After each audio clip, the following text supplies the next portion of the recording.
All right, so hopping back in kind of where we left off, this is kind of just going to explain what we've already seen. Any relational operator can be used in a decision block. We've already seen the use of equals equals, not equal to. We've seen all of these sorts of things, right? I showed you equals equals, less than or equal to.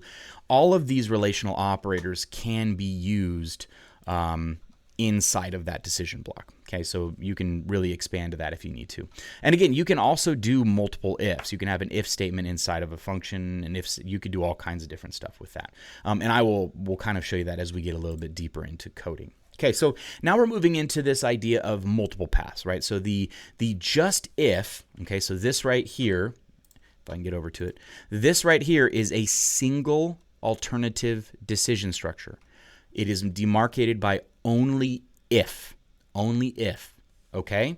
That is a single alternative. So now we're into this idea of dual alternative decision structure. That means we have some other avenue that we can go, okay? So two possible paths of execution. So one is taken if the condition is true, the other if it is false, okay? So the way that we are going to have this is if else, right? It's very, very simple.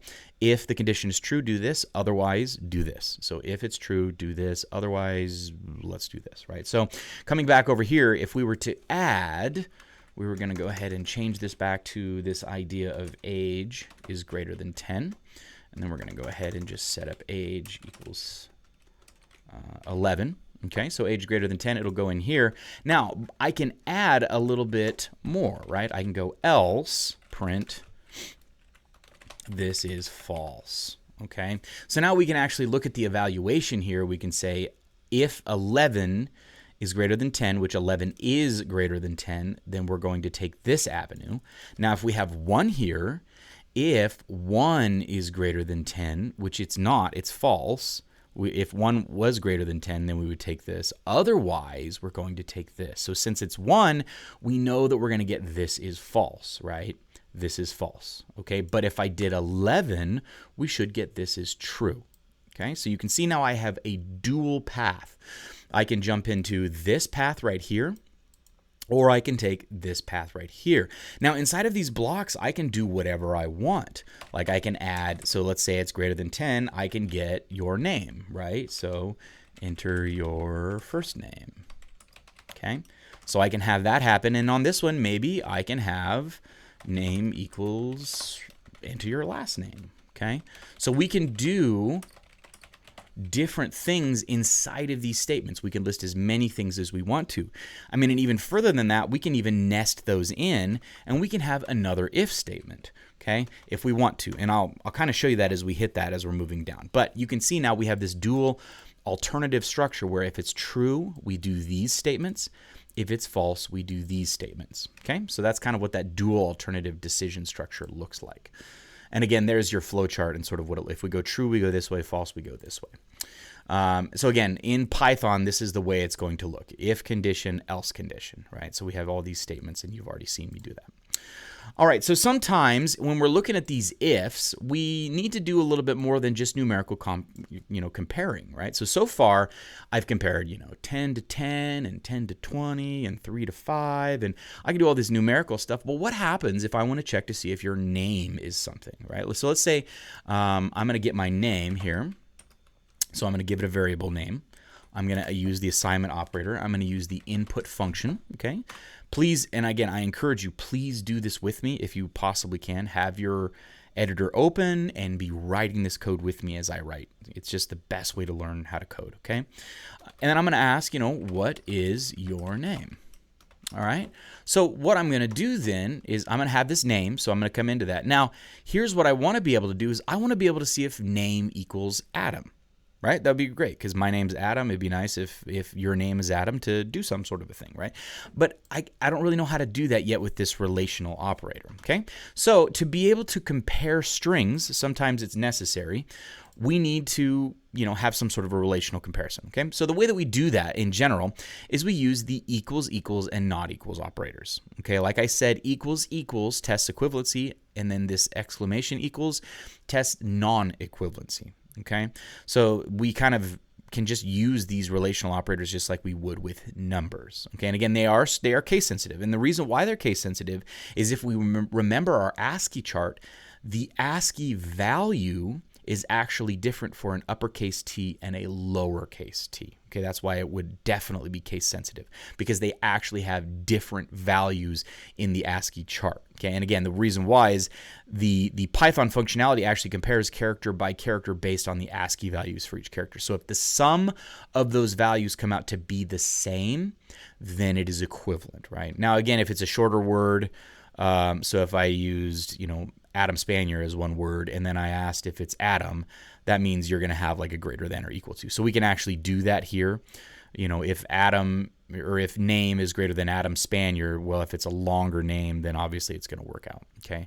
You can also do less than, so on and so forth. So the shorter word and the longer word, you can actually test those things out. Now, if they're different words, it doesn't really work out. So let me kind of show you what that is. Okay, so here I have this prompt that's going to ask me my name. Okay, so now in this Boolean expression here that I want to evaluate to be true, I can actually see if name. Now I can hard code this in, right? So I can go Adam. Okay, if I want to hard code that, that's fine. Now it's going to want me to remove the parentheses. I still like to use parentheses because I'm originally a Java guy, but you don't have to use the parentheses if you don't want to. You'll probably see me use parentheses all the time. Okay, so you can not use parentheses or you can use them. I will not count you down either way. Okay. All right, so if name equals Adam, then we're going to go ahead and come in here and we're going to just print your name is, and then we're going to just print that name. Okay, you'll notice how I did that string concatenation from the last chapter. Okay, so I have a string between these two quotation marks, right? And then I use the plus sign, which is the string concatenation, and then name, which is whatever is in this variable. Now we know that input always spits out a string. So this means I have a string plus a string, which is totally legal because print always wants only strings. Okay? I can't send a number into the print function.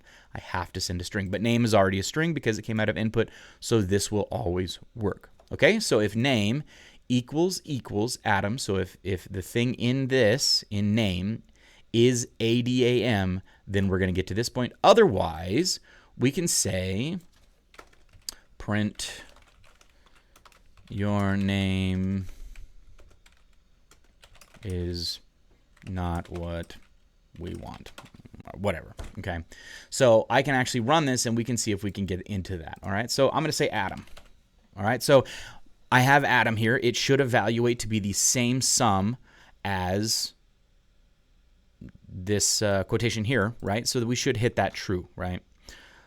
So we're going to go ahead and hit enter, and it says your name is Adam. Okay, so we actually hit this right here.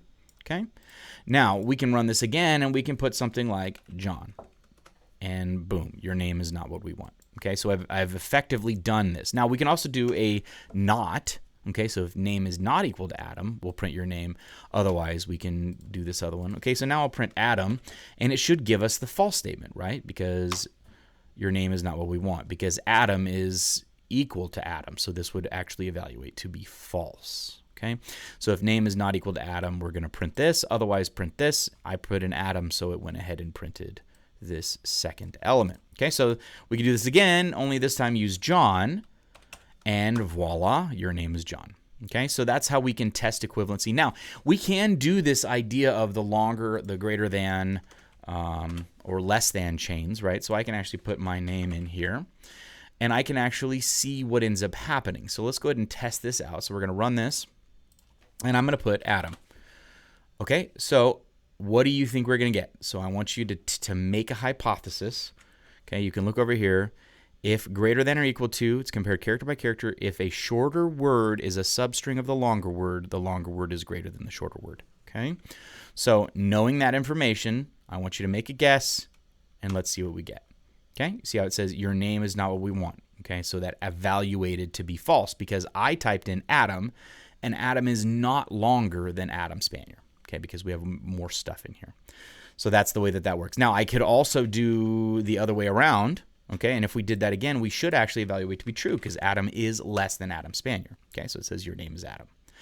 All right, now pay attention again, the way that we're formatting this. Okay, I have these top level functions and calls and keywords all the way against the left-hand side here. And then inside of that, I have a single tab. Okay, so the if else, these decision structures are delineated by indentations, consistent indentations. Okay, so that's important to know. You might see that on a quiz or a test at some point. All right, so again, here is sort of how it defines how these strings are compared, right? M on an ASCII table, if you look it up, M is 77, A is 97, R is 114, Y is 121. 77 is equal to 77, A is equal to 77 is equal to 77, 97 is equal to 97, 114 is equal to 114, but 121 is not equal to 107. So these two things are not equivalent. Okay, so we're going to, again, take a little break. We're about 10 minutes. Take a little break, look over this, maybe fudge around a little bit in your IDE and play with some of these concepts. And then we're going to move on to the next video and talk about nested decision structures and multiple alternate decisions.